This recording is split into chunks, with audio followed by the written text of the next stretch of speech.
జాతకంలో ఎటువంటి ఇబ్బందులు ఉన్నాయో తెలుసుకోవాలి అనుకుంటే ఫోన్ ద్వారా కానీ వాట్సాప్ ద్వారా కానీ ఈ నెంబర్కి సంప్రదించండి. శ్రీ గురుభ్యో నమః. ఓం శ్రీ మహాగణాధిపతయే నమః. గాయత్రి జ్యోతిషం యూట్యూబ్ ఛానల్ ఎంతగానో ఆదరిస్తున్న ప్రేక్షకులందరికీ కూడా మా కృతజ్ఞతలు తెలియజేసుకుంటున్నాం. ఈరోజు ఈ వీడియో ద్వారా ఒక జాతక చక్రంలో రవి మకర రాశిలో ఉండి అతనికి గనక రవిమహదశ 6 సంవత్సరాలు వచ్చినట్లయితే ఆ రవిమహదశ ఎలా ఉంటుంది అనే విషయాన్ని తెలుసుకుందాం.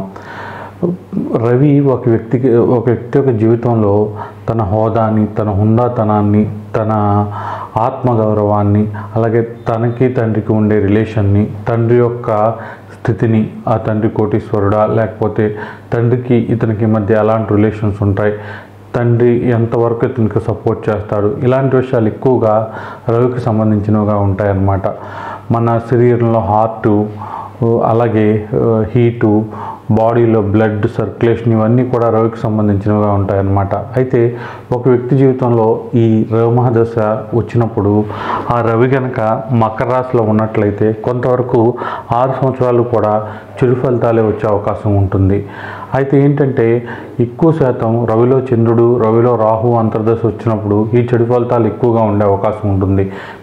మిగతా దశ అంతర్దశలో ఉన్న గ్రహం కొంచెం బలంగా ఉంటే కొంతవరకు ఈ దశ పాజిటివ్ ఫలితాలను ఇచ్చే అవకాశం ఉంటుంది.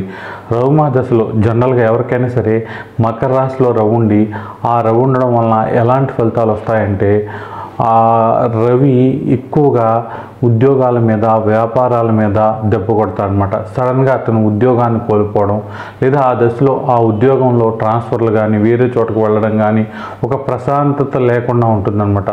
ఉద్యోగ పరిస్థితులు అనేవి అనుకూలంగా ఉండదు. చాలా దూరం ట్రావెల్ చేసి ఉద్యోగానికి వెళ్ళడం, 2-3 గంటలు, మళ్ళీ ఇంటికి రావడం, జీవితం అంతా కూడా ఉద్యోగం కోసమే దారిపోయాల్సి రావడం, అలాగే వ్యాపారాల్లో కూడా అభివృద్ధి అనేది తగ్గడం, ఎక్కువ శ్రమంతా కూడా చిన్న లాభం కోసం ఎక్కువ ఖర్చు పెట్టాల్సి రావడం.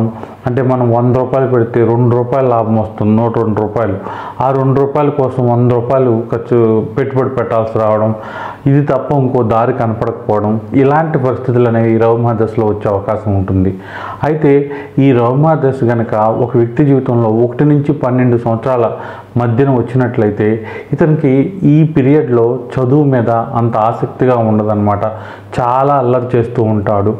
అలాగే ఇంట్లో వస్తువులు విసిరేయడం, స్కూల్కి వెళ్ళడానికి చాలా ఇబ్బంది పెట్టడం, మాట వినకుండా ఉండడం, ఇతనికి ఆరోగ్యరీత్యా కూడా కొంచెం చిరాకులు ఎక్కువగా ఉండడం అనేది జరుగుతూ ఉంటుంది.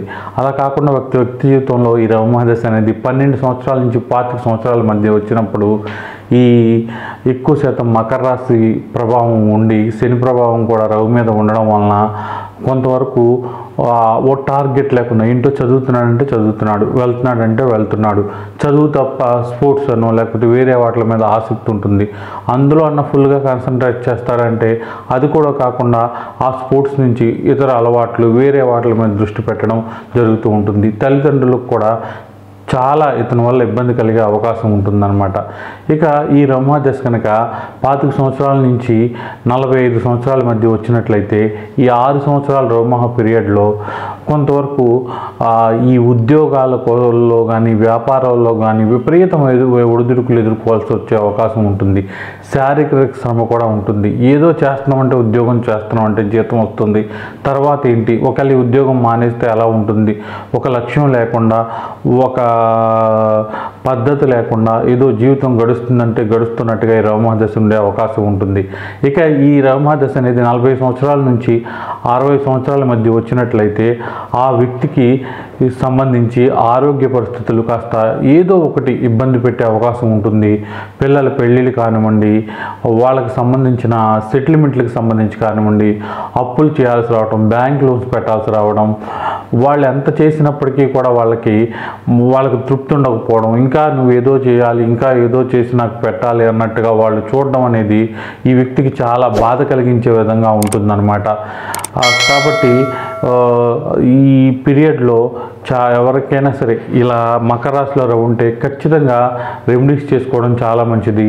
రవి దశలో చాలా వరకు మనకున్న స్థానాన్ని దిగజార్చే అవకాశం అనేది ఈ మకర రాశిలో ఉన్న రవి చేసే అవకాశం ఉంటుంది.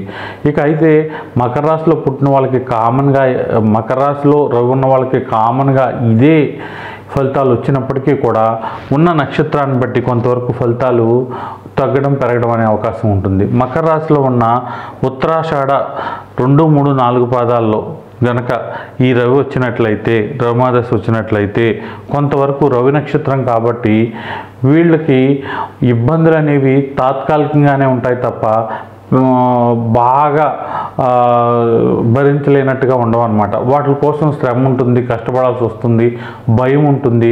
ఏది ఏమైనప్పటికీ కూడా పాజిటివ్గానే చివరికి జరిగే అవకాశం ఉంటుంది కొంచెం కష్టపడినప్పటికీ. అలా కాకుండా ఇది చంద్రుడి నక్షత్రమైన శ్రవణ నక్షత్రంలో కనుక 4 పాదాల్లో కనుక రవి ఉన్నట్లయితే మకర రాశిలో వీళ్ళకి మాత్రం మానసిక వేదన అనేది ఈ రవిమాదశ మొత్తంలో ఉండే అవకాశం ఉంటుంది. ఎంత చేసినప్పటికీ కూడా పిల్లలు సరిగ్గా చదవకపోవడం, ఎదగకపోవడం, మీరు అనుకున్న గోల్స్ అనేవి వాళ్ళు రీచ్ అవ్వకపోవడం, లేకపోతే మీరు ఏదైనా సరే సాధిద్దామన్నా దాంట్లో కూడా ఎదుగుదల అనేది లేకపోవడం, ఏ మాత్రం కూడా మనం అనుకున్నది జరగకపోవడం అనేది చాలా వరకు నిరాశ కలిగిస్తూ ఉంటుందన్నమాట.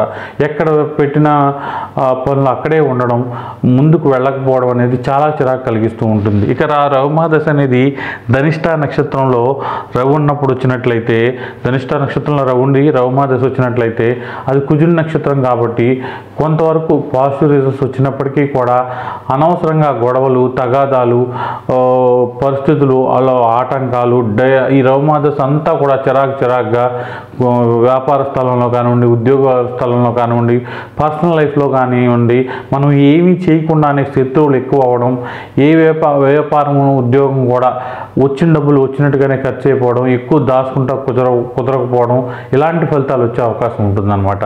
ఇక ఒకవేళ రవి ఈ మకర రాశిలో ఉండి ఆ రవితో కనుక రాహు కానీ లేకపోతే కేతు కానీ శని కానీ ఇలా పాపగ్రహాలతో రవి కలిసి ఉంటే కొంతవరకు రవిమాదశ వచ్చినప్పుడు ఇబ్బందులు అనేవి ఎక్కువగా ఉంటాయన్నమాట. ఆ పాపగ్రహాల ఎఫెక్ట్ వలన విపరీతమైన ఫైనాన్షియల్ స్ట్రగుల్స్ కానివ్వండి, మనకి వెన్నుపోటు పడవడం, మన అధికారం కోల్పోవడం, ఒక్కసారిగా ఎక్కడో హైయెస్ట్ స్థితిలో ఉన్న వాళ్ళు కూడా దిగజారిపోవడం, పోలీస్ స్టేషన్లకు వెళ్ళడం, లేదంటే రాజకీయంగా మన ప్రత్యర్థులు విపరీతంగా ఇబ్బంది పెట్టడం, లేకపోతే మన అనుకున్న వాళ్ళ అన్నదమ్ములు వీళ్ళే మనల్ని ఇబ్బంది పెట్టడం, ఒకప్పుడు బాగా మంచి పేరున్న వాళ్ళకు కూడా ఆర్థికపరమైన చిక్కులు ఒక్కసారిగా లాస్ అయిపోయి ఆ చిక్కులు ఎక్కువగా ఉండడం అనేది జరిగే అవకాశం ఉంటుంది. కాబట్టి ఎప్పుడైతే రాహుతో కానీ కేతుతో కానీ శనితో కానీ రవి కలిసి మకర రాశిలో ఉండి రవిమాదశ వస్తే మాత్రం రవికి సంబంధించిన రెమెడీస్ తప్పకుండా ఆచరిస్తూ ఉండాలన్నమాట.